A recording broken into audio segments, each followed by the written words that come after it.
हरिओम। गीता जिस धर्म का सार है उस धर्म को वैदिक धर्म कहते हैं। इसका सार बताया गया है। वैदिक धर्म, वैदिक का धर्म का अर्थ होता है कि वैद से निकला हुआ धर्म। निकला हुआ धर्म कहते हैं ये जनजाति धारा पर, ये जो है जितने के लिए कहते हैं प्राचीन लेखक हैं उनमें वेद सबसे पहले लिखे माने जाते हैं। इसी कारण कहते हैं भक्त लोग उन्हें अनादि मानते हैं, वेदों को अनादि मानते हैं। इसी से वेद पूज्य माने जाते हैं। लेकिन गुरु कहते हैं इतिहास देखा जाए तो ये हमारे प्राचीन भाव हैं। लेकिन ये गुरु कहते हैं वो प्राचीन की कथा लेकर के बैठोगे कि अभी सुख लोगे हैं। मरने के बाद मिलने वाला स्वर्ग और उसकी कथाओं में क्या हमको मज़ा आएगा, पहले बताओ। उससे हमारा काम चलेगा? कौन कह सकता है कि कौन स्वर्ग जाएगा, कौन यमपुरी जाएगा? इसकी कथा में कौन? इसलिए ये हम लोग ये उधर ज़्यादा विचार, वैदिक विचार में ना पड़े। वैद से निकला हुआ ये गीता का सार है, ये हम लोगों को मिल गया है। तो कहा गया है संसार में 4 दिन का रहना है तो राम का गुलाम बन कर के रहना है हम लोगों को। सबसे बड़ा सरल यही है। इसमें रहें, इसी में कहते आनंद है। ऐसा तुलसीदास भी कहते हैं कि राम का गुलाम बन कर के रहो। इसमें कितनी मिठास है। इसीलिए ये 9वें अध्याय में यही कह दिया है। कैसी देह अध्यास को जो है, जो इन्हीं को कहा है देह में इसी का जो आँख का अनुभव करो, प्रत्यक्ष देखो। ये जो है जीते जी कहते हैं इसका सुख लेने वाला जो है ज़्यादा सुख रहेगा। इसीलिए तो बताया है।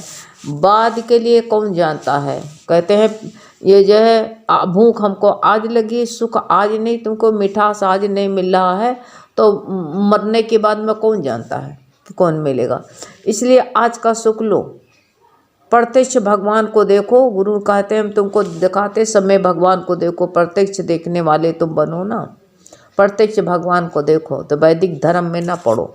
तो इसलिए बताया गया है ये प्राचीन काल के यज्ञ यागा में जब पड़े हुए लोग जो थे तो ये कहते हैं कि सबके लिए सुलभ नहीं था। ये ऊंचा नारियल का पेड़ कहते हैं कर्म कांड में पड़े हुए ऊंचा नारियल का पेड़ जो है वहाँ पर नारियल लगा हुआ है। अब नारियल लगा हुआ है तो कौन उसको तोड़े, कौन उसके जटा छीले, कौन जो है और कब हमारे भूख लगी, कब हमारे हाथ में आए तो मेरे पेट की आग बुझे, इसमें पड़े रहे हम नहीं। गुरु कहते हैं आज ये प्रत्यक्ष फल वाला कहा गया है 9वां अध्याय। तो इसमें प्रत्यक्ष फल चाहिए। नारी वो जो है यज्ञ आदि से सबको इतनी सुलभता कहाँ, इसमें यज्ञ कर पाओगे हैं? नहीं कर पाओगे। तो इसलिए जो उसके लिए बताया गया है, जो इसमें लगे हुए हैं वही सब दौड़ भाग लगाएं जुटे पड़े उनके लिए। हम गृहस्थों के लिए सबसे बढ़िया सुलभ बता दिया गया है कि ये जो है ये फल जो है हमको जो है तोड़ाया मिल गया। मक्खन हमको जो है दही नहीं, दूध नहीं लाना पड़ा, हमको गर्म नहीं करना पड़ा, उसको जामन लगा के जमाना नहीं पड़ा, सब गुरु ने किया है। अब कहते तुमको जो है अब बड़े आराम से तुम जो है इसको तुम खाते रहो। गुरु जो मिल जाता है तो सब किया करा हुआ मिल जाता है। तो कहते ऊपर से न देखो ये, परंतु जो कहते हैं ये मार्ग ऐसा है आँख बंद करके चलो तो यहाँ कहीं गिरने का खतरा नहीं है। ये सरल मार्ग है, बड़े आराम से जो है चलते जाओ। ये जो है अपने संसार का कार्यक्रम भी करते जाओ। लेकिन कर्म कैसे होना चाहिए? भगवत भाव से होना चाहिए। सारी क्रिया बड़ी बारीकी से, बड़े विचार से जो है हमारी जो है क्रिया होनी चाहिए। नहीं कहते हैं वेद के जो है बता दिया जाए अधिकार नहीं है दूसरों का, ये काम दूसरे से हमारा काम चलेगा नहीं, दूसरों के लिए है, अधिकारी कोई बुलाने जाओ तब तक जो है हमारा समय समाप्त हो जाए तो हैं। तो यही कृपा सागर संत लोग जो आगे बढ़ कर के बोलते हैं कि आओ हम जो है तुम्हें जो है मोक्ष दिलाएंगे, तुमको ये रसातल से निकाल करके सार तुमको जो है धरा पर ले जाएंगे तुमको। तो ये थोड़े से जो है निकल करके, ये दायरे से निकल करके गुरु कहते हैं कि तुम विराटता में आओ। विराटता में आओ तो ऐसे जो है तुम्हारी ज़िंदगी बड़ी आसान हो जाती है। नहीं तो गुरु कहते हैं बस उसी में हम ये सामान कहाँ से लाएं, कैसे जुहाड़ें, बस इसी में जुहारते जुहारते हमारा समय निकल जाएगा। तो ये कहते हैं ऐसा मार्ग तुमको जो बता दिया गया कि आंखें बंद करके दौड़ते चले जाओ, कहीं गिरने का खतरा नहीं है, कहीं तुम गिर नहीं सकते हो। तो ये और जो तुम जब वेद बात के चक्कर में पड़ोगे और जो है कर्म कांड में पड़ोगे तो कहते तलवार की धार की तरह, यदि कहते थोड़ा जो है धार मुड़ी भी होएगी तो गुरु कहते हैं तभी भी तुम्हारा काम नहीं चलेगा। ये तलवार की धार है, बड़ा विकट मार्ग है ये, जो तुम यज्ञ करके और कर्म कांड करके व्रत लेके, तो इसकी अपेक्षा कहते हैं राम का गुलाम बन करके रहो, राम का अपना प्रेमी मान लो, राम को भगवान को जो है गुरु को सहारा लेकर के भगवान के शरणागत हो जाओ। तो इसीलिए कहते हैं हमको इंतजार किए, रास्ता ने ऊंची, हमको धीरे धीरे चढ़ाओ। जी गुरु कहते हैं हम डायरेक्ट तुमको चढ़ा देते हैं ऊंचाई पर। भगवान मुझको व्याध को बैठाया बाण पर और भले से संसार बकता रहता है, तभी तो कहा गया है कि जो है बताएंगे ना, लोग कहेंगे कि जो है स्त्रियों को वेद पढ़ना नहीं। अरे भगवान ने 9वें अध्याय में क्या कहा है? भगवान ने कहा है स्त्री शूद्र वैश्य आदि की कथाएं क्यों हमको सुनाई जाती है? उसका उद्देश्य क्या है? उसका उद्देश्य यही है, साफ साफ दिखाया जाता कि मोक्ष का दरवाजा सबके लिए खुला है। इन कथाओं को तत्व 9वें अध्याय में बताया गया। इसका नाम क्यों लिया गया कि सबके लिए मोक्ष, चाहे स्त्रियां हों, चाहे वैश्य हों, चाहे शूद्र हों, चाहे जो कोई हो, सबके लिए इसका दरवाजा खुला है। इसीलिए कथा अध्ययन करवाने का गुरु बताया, अध्ययन कराया जाता है, कथाओं पर ध्यान दिया जाता है। ये 9वां अध्याय मोहर लगा रहा कि सबके लिए दरवाजा खुला है, तुम खाली भगवान के होकर के रहो। भगवान में जो मिठास आती है वो जो है कि संत महापुरुष सबको बताते हैं। कहते हैं व्याध का जीवन कितना सरल है। तुकाराम अहिंसक थे और कहते थे, एक जगह उन्होंने लिखा है कि मांस बेचने वाला कि उसकी दुर्गति क्या होगी, भगवान उनकी गति क्या होगी, रोज जो काटते हैं, जीव की हिंसा करते हैं।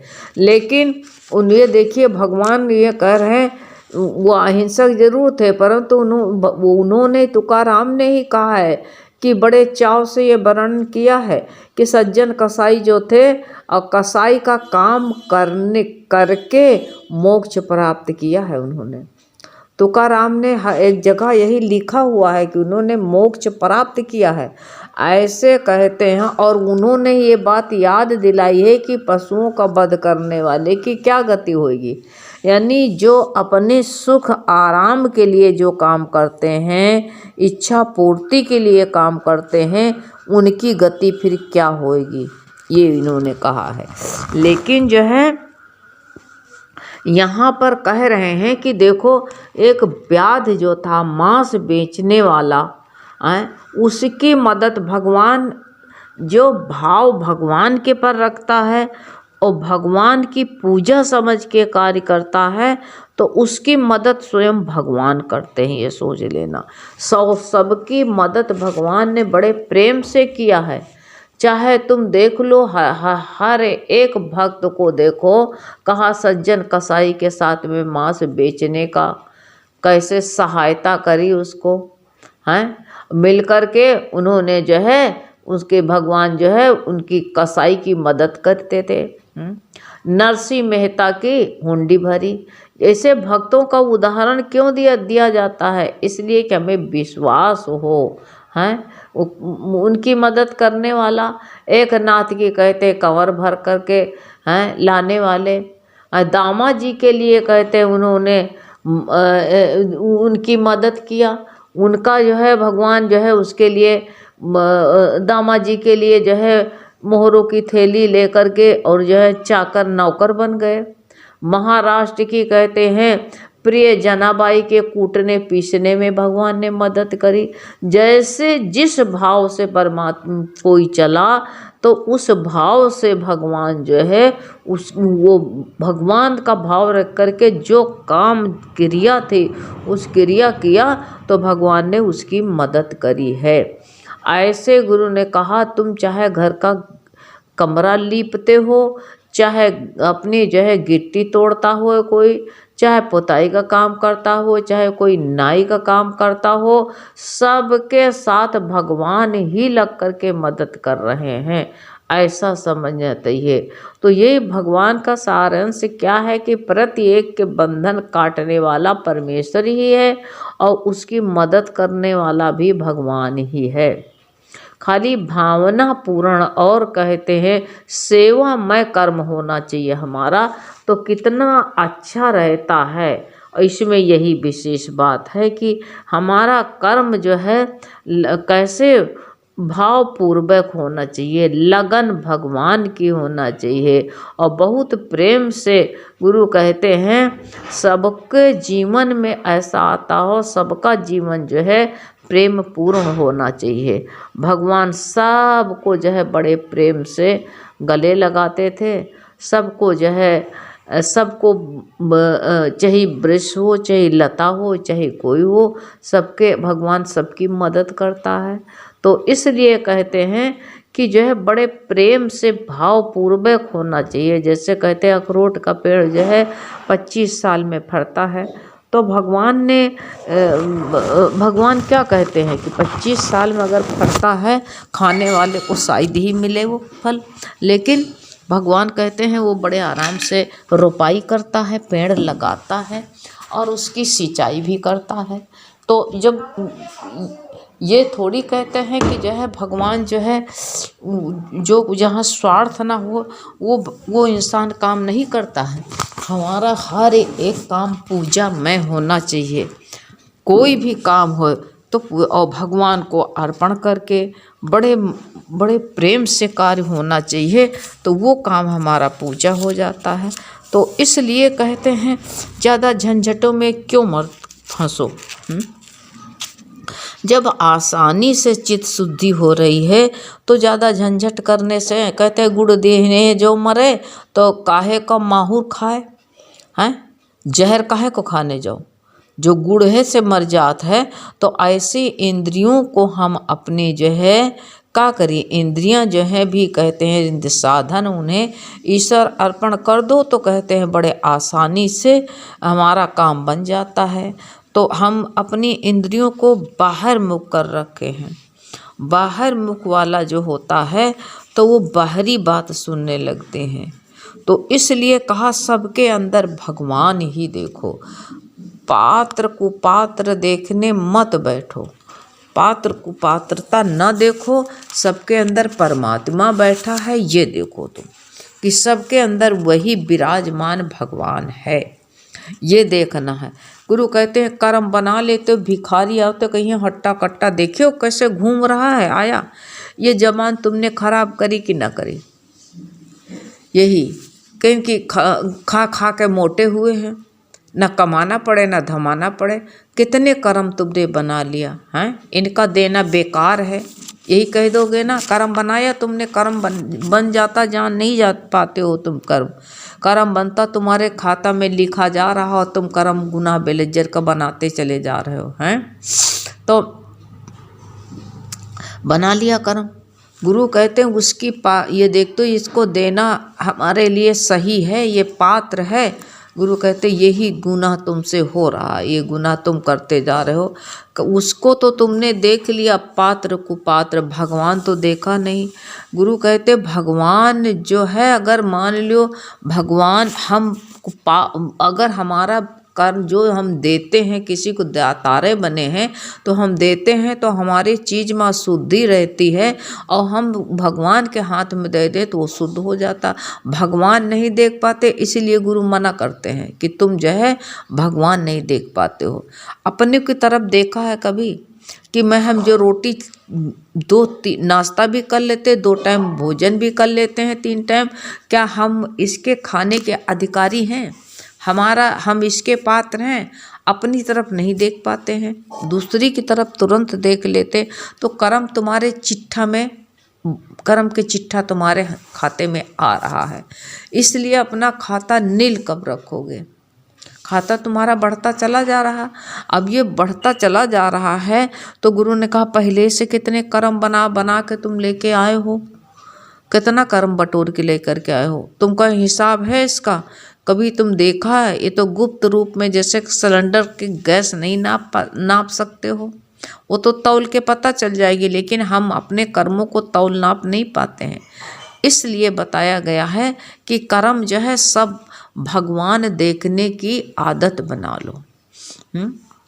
ऐसी आदत सब में भगवत भाव और ईश्वर अर्पण से कर्म हो तो वो पूजा हमारी हो जाती है, हम हल्के बन जाते हैं। और वही जो कार्य हम करते हैं ईश्वर अर्पण तो करते नहीं हैं, हम कर्ता भाव से कर्म करते हैं, तो जो है वो कर्म जो है हमारे खाता में अंकित हो जाता है, लिख जाता है। अपना खाता तुम भगवान के खाते में, होशियार बच्चे बनो ना, भगवान के खाते में सब डाल दो। जैसे बाप सामान कुछ लाना है बाजार से तो बाप का नाम लिखा दो तो तुम बच जाओगे। तो ऐसे गुरु कहते जो अपने तुमको देना लेना अपने सर पर रखोगे तो कहते हैं कि इससे छूट नहीं सकते हो। इसलिए छूटने का उपाय बहुत अच्छा है कि तुम सब भगवान के अर्पण कर दो और बिल्कुल हल्के बन कर के रहो। जीवन कितना फूल की तरह हल्का, तैरो जिंदगी में। अगर नहीं तैर पाते हो तो गुरु ने कहा डूबो फिर। इसलिए तैरने की कला गुरु बता रहे हैं। हरि